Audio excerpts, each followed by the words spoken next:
So what's up? Kamusta? Ayos ba tayo dyan? So nandito ulit tayo sa may Motoposh Pulilan branch. At para sa update natin, may mga nagtatanong din ng update na itong Pinoy 125 ng Motoposh. Tara, alamin natin yung presyo at yung specification kung sulit nga bang bilhin ngayong 2026. Samahan nyo ako, walk around natin to. Ayos na ayos yan. Minsan, nasa kwento ng rider. Galing sa wala, ngayon may direksyon. Pawis ang puhunan, hindi koneksyon. Kada ikot ng gulong, may bagong misyon. Bawat kilometro, inuukit ang panahon. Hindi ako bumibiyahe para lang makita. Bumibiyahe ako para may mabago sa pamilya. Gasolina man ang nauubos sa tangke. Pag-asa naman ang laging napupuno sa dibdib. Sabi nila, maliit lang yan, ordinaryo. Pero di nila alam, dito nagsimulang pangarap ko. Hindi sukat.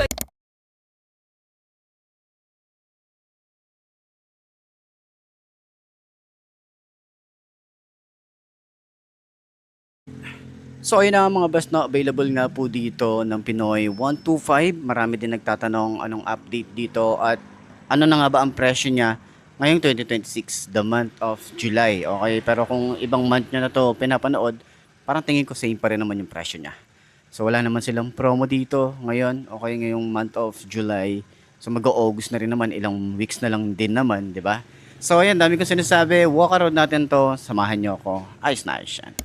So ayun na nga, ang presyo niya ay 39,000 yung cash at panoorin nyo na lang sa dulo yung ating presyo para dito. Ayan, yung cowling niya is same lang din naman dun sa 155. Ayan, kulay red naman to at available din sila ng kulay black and blue. Okay, tapos ang pinagkaiba lang naman dito yung decals neto sa side ng tangke niya. Yun. Okay, so naka-bulb type pa rin tayo rito, naka-box type, may chrome din yan. Malaki yung cowling. Yung ating signal light is flexible din, naka halogen bulb din tayo rito. Telescopic fork, yung ating glossy gray na may parang glitter effect, same lang din dito sa ating fender. Metal din yan, may extension na plastic, okay? So meron tayong drum brake, naka wide spoke din tayo rito. Ang size natin dito ay 2.75 by 17. Ayan. So dito naman tayo iikot sa kabila. Okay, so ready na rin tayo. Kung gusto nating magpa sidecar, pwede na rin tayo rito magpalagay. Okay, ayan. So naka 4 speed ang isang to, manual, may Motoposh tayo rito. Tapos yung ating dual head shifter, ayan, may rubber tayo rito. Foot pegs para sa rider ay mayroon siyang combination ng rubber and metal. Naka CDI na nga rin pala to. Dito yung battery niya. Yung decals natin dito may Pinoy 125 lang. Napaka minimalist lang. Ito lang din yun, no. Pati sa gas tank natin nasa mga 10 liters yung tansya natin dito. Ayan. Foot pegs para sa angkas, naka round style, may goma. Meron tayong chain cover. Tapos yung ating swing arm, maliit lang din. Ayan. Tapos yung size natin dito sa ating sprocket ay 428 42T. Ayan, naka-wide spoke din sa likod. Ang size nito ay 3 by 17 at naka-drum brake tayo rito. So, naka-twin shock din tayo rito. Pwede kayong maglagay ng additional na shock dito. Adjustable na rin yan. Okay? So, may bracket na rin tayo para sa top box kung gusto niyo lagyan ng top box. Then, ito yung ating signal light. Flexible din. Meron din tayo ritong bulb type. Ayan, kabilaan din yan. Pati yung ating taillight na bulb type din. May reflector na rin tayo rito sa ating taillight. Ayan. Extension ng ating fender. Ito, plastic.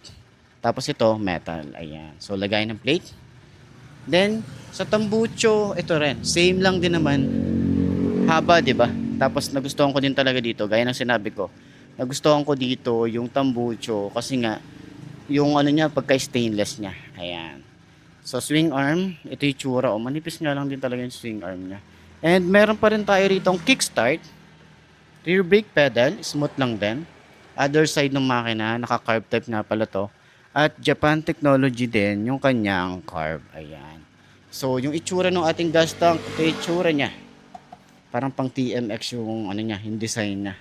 'Di ba? Pang yung TMX 125, same na same. Then yung ating panel gauge, meron tayong Speedometer, odometer, Pinoy din yung nakalagay dito, hindi Motoposh. Signal light, neutral, pag naka-high beam. Yung ignition, simple lang yung ating susi at yung ignition natin is simple lang din. Naka-upright position, mahaba din yung ating handlebar. Sa side, meron tayo rito ang goma, yung ating front brake, yung lever, malapad. Yan, same lang dito sa kabila, may rubber din. Switches niya, halos same lang din yung kay 155. Ito naman high and low, signal light, and busina. Grip natin dito is makapit din naman. Tsaka payat lang. Dito naman yung throttle, malalim din. Ayan. Park light, headlight, and off. Hazard switch, electric starter. Ayan. So, yan. Sa tingin nyo, sulit nga ba ang bumili ng Motoposh Pinoy 125 or mas gusto nyo yung 155? So, comment nyo na lang yan sa baba or check natin to kung abot ba ng 5 to na kagaya ko. Tara, upuan natin. Ayos yan. So, yun na nga mga best, no? Available nga po dito ng Motoposh Pinoy 125. Okay. So, last time nakapag-vlog tayo ng 155 ng Pinoy. Okay. So, napansin lang natin dito. Yung decals lang nitong 125 is different doon sa 155 ng Motoposh, no? So, yun lang, minimalist lang, sobrang minimalist lang nito. Halos same engine din. Naka 4 speed ang isang din to. Okay? So, halos same lang din yung kanyang cowling, kanyang design dito sa harap, yung kanyang gas tank, pati hanggang dito sa ating upuan, same na same doon sa ating Pinoy 155. Ang difference lang nila ay yung displacement nila. Pero try din nating upuan. Okay? So, mga nagtatanong nga pala, ng full specs na ito nandyan sa gilid ng screen nyo, yung full specs, dahil yung iba hindi nila nakikita kung nasan daw yung full specs, hindi ko daw sinasabi, nandyan, sinulat ko na lang or nilagay ko na lang sa screen nyo para at least makita nyo ng buo.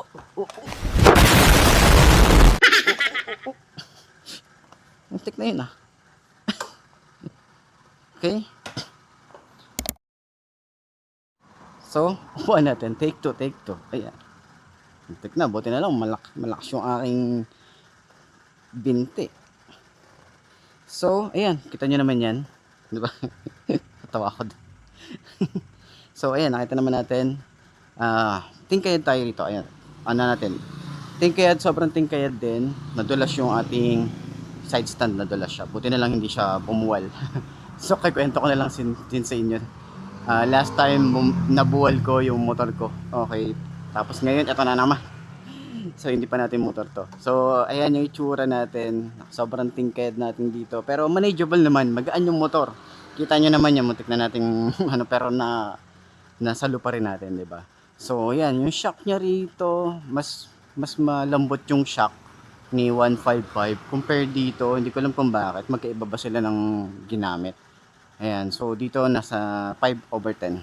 Medyo tayo dito. Pero dito sa likod, dahil meron pa to, pwede pa tayo maglagay dito ng another shock dahil nga naka twin shock tayo rito. So kung gusto niyo ipang tricycle din to, pwede. Kung gusto niyo ng pang single, pwede rin naman. Yung shock natin dito, goods na yan kung pang single nyo lang, para at least hindi siya masyadong matagtag. Kasi pag naka twin shock or naka-apat na shock tayo rito, medyo matagtag na yon. Pero kagandahan kasi doon, kung gagawin nyo siya na pang tricycle, goods yun. Okay, so para at least yung tibay niya. Okay, so medyo matagtag nga lang talaga. Pero yan, sa turning radius, malawak din siya, halos same lang din siya ni 155. Okay, sa gas tank, halos same lang din naman ng itsura. Tsaka yung fuel capacity, same lang din. Upuan niya, parang mas malambot to, or same lang ba. Pati yung kapal ng foam, kapal talaga ng foam niya.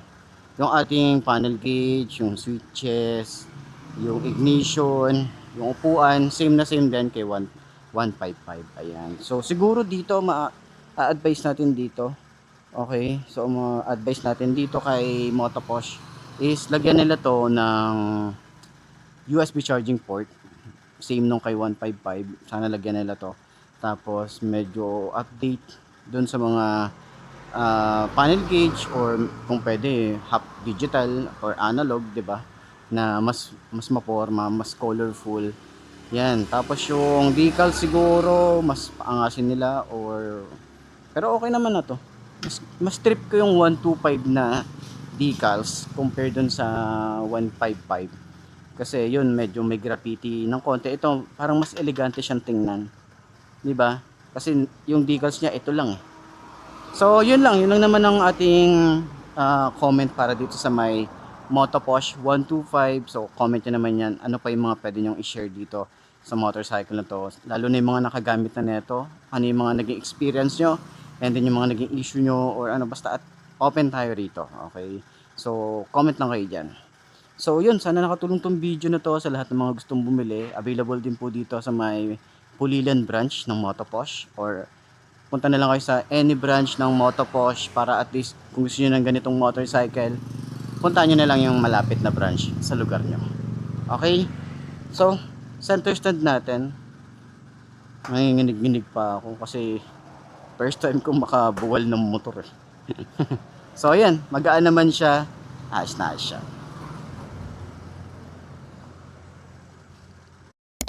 So ayun na mga best no, sa lahat ng mga nagtatanong, magkano nga ba ang ganitong motorcycle, ilalagay ko sa screen nyo para at least meron tayong reference kapag kumuha tayo ng cash at hulugan. So sa tingin nyo, sulit nga bang bumili ng ganitong Motoposh Pinoy 125? Comment nyo naman yan, at para dun sa lahat ng mga nakagamit na ng ganitong motorcycle, baka pwede nyo i-share dyan sa comment section. Ano nga ba yung mga naging experience nyo sa motorcycle na to? Ayos na ayos siya. So ayun na nga mga best no, ito na ba ang motor na babagi sa'yo? Kung ito na nga ay markahan mo na yan at mag-subscribe ka na sa aking YouTube channel. I-click mo na rin yung notification bell para updated ka sa lahat ng videos na na-upload natin. Dito araw-araw, so laging tatandaan, wala sa brand ng motor ang itatagal niyan. Kundi na sa pag-aalaga mo yan, tatagal yan, ayos na ayos yan. So kita ka na lang ulit tayo bukas. I'm Mark D. Ciao. Babush.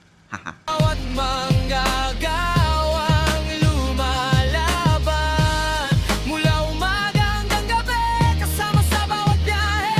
Hindi lang makina ang umaandar, kundi pangarap ng buong pamilya. Hindi importante kung saan ka nagsimula, ang importante hindi tumigil ang gulong ng buhay.